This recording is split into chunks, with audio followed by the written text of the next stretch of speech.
Good morning, writers. It's us again. Oh, there's baby Rashki.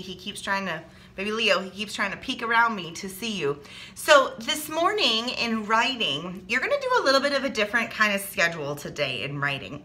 So what you're gonna do first is your guest teacher has the collection, the pile of posters that you guys made yesterday about information for our school.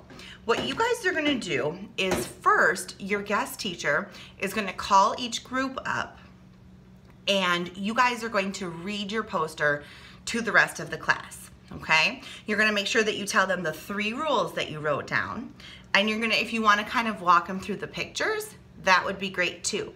Then the guest teacher's gonna collect those so we can get those hung up in our school tomorrow, okay? That's your first job.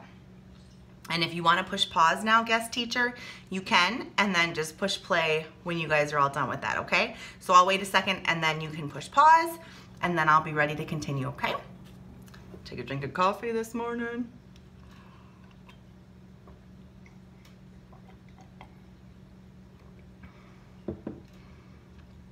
Okay, so now that you have shared all of your posters and you guys kind of are getting back in the swing of what it means to be really convincing, I have a big job for you. So what we've been doing all this time is being persuasive writers and trying to write to make the world better. We're kind of trying to make the world better, but we've just been writing about like our schools and our houses. And so what I was thinking, kindergartners, is that we could really push ourselves to be thinking about the whole world and things outside of our school, like our parks and our community and everywhere that we go. And so today, kindergartners, your guest teacher has a big empty poster and it says world problems on it, because we've talked about that what a persuasive writer does, or what writers do, is when you see a problem, you don't just say, oh, that's a bummer. We see a problem and we think, okay, like what would make that better? And then we write, and we write a lot. Are you spilling that milk all over? Hold on, time out. We've got an issue. No, thank you. No spilling milk. You can have your book. Okay, so what we have talked about is these problems in our classroom. And so I'm challenging you, kindergartners, to think about things that you know that are going on in our world. And what really happened and what really made me think about this is I took baby Leo to the park yesterday. And when we went to the park, we have like this little playground up the street. And there was just all kinds of trash everywhere. And do you think I just said, that's a bummer? You're right, I did not. I thought about it. And Mr. Rashki and I were like, what are we gonna do?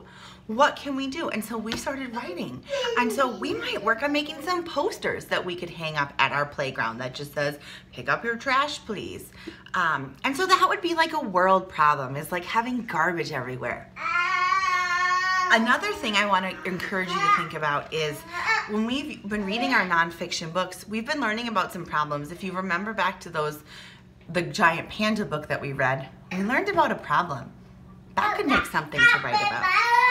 So you guys are going to have time to do a brainstorm where your guest teacher is going to write on the poster some of our ideas. So things like cutting down trees, garbage everywhere, people wasting paper or water, or even things like, you know, like a way that we could save the air. So guest teacher, I'm going to count on you to kind of give them some ideas for those kinds of things, and a lot of them probably will center around Earth Day. And then kindergartners, when you have this gigantic list, if there's still time for you to go to your writing folders, I want you to start thinking about one of those issues that you can write about. Tomorrow, we're gonna revisit these topics and we're gonna continue working more on this. But today, I really wanna give you a chance to brainstorm, talk to the people in your groups, and get this really good list. So, I hope these directions have been clear. Leo and I have had a little bit of a busy morning. Yes, right? So I hope you guys have a great day, and I can't wait to read your list of things that you have brainstormed. Think about even what happens when people take their dogs outside. It's a problem. So, all right, talk to you guys later. Bye.